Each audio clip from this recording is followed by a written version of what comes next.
I'm Corbett Wall with DV Auction, here with your feeder flash for Tuesday, March the 8th, brought to you in part by VitaFerm products by Biozyme. A lot of you guys are going out and buying high dollar bulls right now, trying to improve your genetics. Those great genetics deserve great nutrition. Protect your genetic investment with VitaFerm Concept Aid. For more information, go to VitaFerm.com. Feed and fuel prices hit record highs on Monday. Monday was just about like we were afraid that it was going to be. Your stock market, U.S. stock market, was down about 800 points. We saw your wheat market go through the moon again. It's at all-time record highs now as far as your futures are. Gas at the pump hit an all-time record high, averaging over $4 a gallon now. It's just really getting bad, and now everybody's just guessing what it could be. Could fuel get to $7 a gallon? Well, I guess it is out in California in spots, $7 a gallon. Could it get to $10 a gallon? How much could corn get to? How about $10 a bushel? Do we think? Do we know that? It's sure hard to say, but this deal is not going to be fixed anytime soon. Just like we talked on our last visit, it's not going to get better right away. Even if everybody called a truce in the morning and decided to stop fighting over there in Ukraine, things are not going to get fixed because we realize, or everybody realizes except for the White House Magoo administration, that we have gotten ourselves into a bind here because we're not producing enough of our own oil. So we've got to get that done. Now, we're going to have to wait 3 years to get somebody in there to change some of these things, to lighten the regulations where we can get back to producing more oil? Or what's it going to take? How high is it going to have to get before it's viable for some of these oil companies to come in here and start producing a lot more? Well, we're seeing right now they're just going to make some money for right now. We're still getting oil from other places, which we shouldn't have to do that. But it looks like these oil companies and these gas companies are kind of like your meat packers, because you look and you see how much they're making there. And diesel, at least around where I live, and I think it's more than that other places, but diesel is $1 higher than gas. Diesel is basically junk fuel. And I had an uncle that made a whole career in the refinery business, and he explained to me roughly how refineries work. You take that crude oil and you heat it up, and they don't allow any air to get in there, is what keeps it from blowing up. So that's dangerous business around those refineries. But you heat that product up, and the higher temperatures you get it to, the more pure it gets. And diesel is one of the lowest products they get off there. It's full of junk. Get up there and you get regular gas, and then you get some of your more premium type gases until you get all the way to the top and you get jet fuel. But why is it $1 higher? Because they've got a set demand for it, and because they can. But that's kind of ridiculous on the way that goes. Your cattle futures were higher on Monday. That did not help your cash prices. Just like we feared, your big high volume Monday feeder cattle sales were sharply lower. We didn't really see any fat cattle market established, but we did see a few direct sales in the northern plains at that 138 that the southern plains succumbed to late last week, so that's going to be quite a bit lower. Everything's lower just because the futures are up. Those traders and those fund managers that are the ones that mostly jack around with your futures price. They are just as bad as your oil companies and as bad as your meat packers. They take advantage of opportunities to be volatile, and you can't, and I've said many times, you can't take your cash prices and turn them around on a dime like they can on the futures market. And even Cassie Fish noted last week that most of those guys that are trading the cattle futures don't even understand what the fundamentals are or how they affect the market. But talk about your futures market. How about live cattle futures for April up 212 on Monday, 137.90. It's nice to keep a little market position, but I'm sure it'll be gone by the end of Tuesday. June was up $1.40 at 133.92.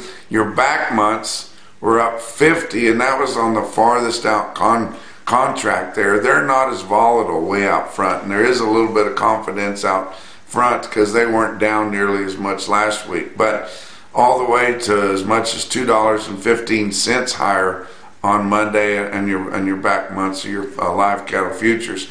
How about feeder cattle futures? March was up $1.47 because your corn was down a little bit, but sitting at 154.60 on the settlement there for March feeder cattle. April was up 242 at 159.67. Going your back months of feeder cattle, they were up $1.27. That was on the farthest out to as much as 255 higher, closer up front. Your grains, corn was down 7 1/4 cents at 749 1/2. Beans were down 2 at 1674 1/4, but Kansas City hard red winter wheat up 37 cents, closing at 1237 3/4 cents. Wow, that has gained, and your wheat has gained about 50% just since this war started. But the price there on your futures price has gained that much, but half again more than what it was. How about your weighted average on last week's negotiated fat cattle trade in your 5-area feeding region? 60,500 compared to 57,100 a week before, whenever we lost the leverage due to the war that come in and all the unrest, compared to 68,700 a year ago this past week. But live sales of fat steers and heifers, 138 to 144, mostly $2 to $3 lower. And your weighted average on live steers, 140.61. That was down $2.61 from the weighted average previous week. Dress sales, 221 to 229. Your weighted average on dress steers, 224.51, down 262. Nationwide, they sold 75,700 head. Negotiated grid, 31,300. Formula, 271,100 head. Now, of the negotiated sales nationwide, 30% of those were for the 15 to 30 day delivery. Excuse me.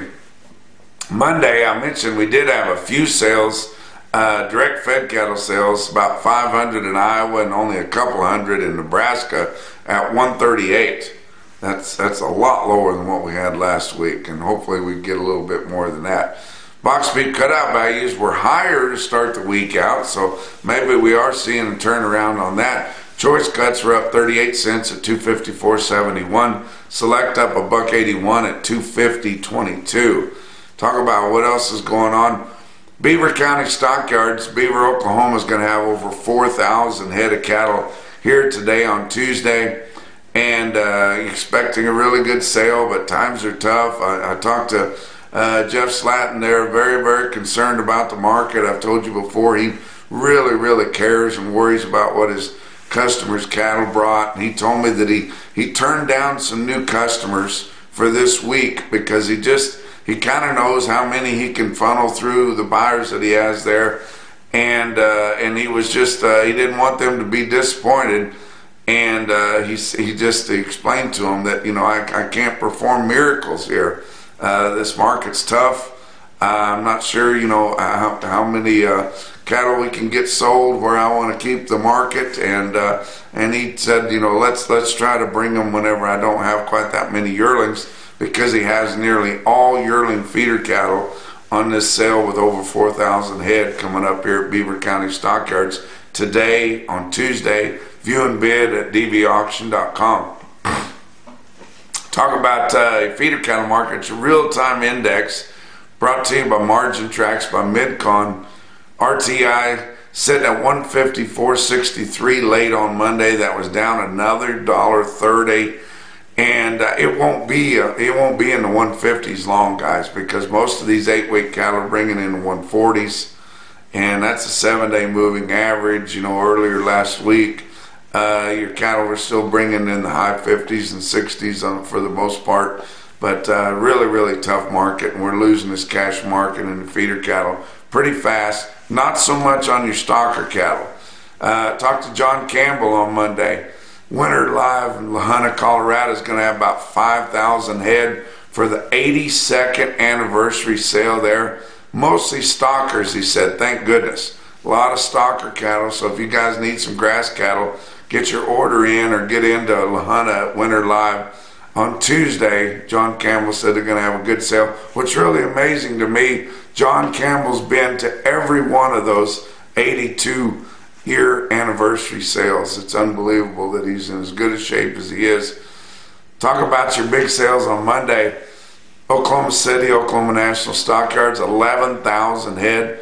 Feeder steers 4 to 6 lower. Feeder heifers 5 to 8 lower. Steer calves 4 to 6 lower. Heifer calves $6 to $9 lower. I mean, that's a hunk, guys.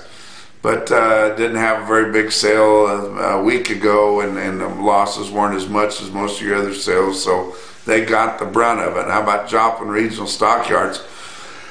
9,200 head, and the market was similarly lower, but ranged from $2 to as much as $12 lower, with your lighter calves taking a big hit because they were been selling really good, and Joplin gets light calves when nobody else gets them. But did have some really stick out deals on fancy stocker calves.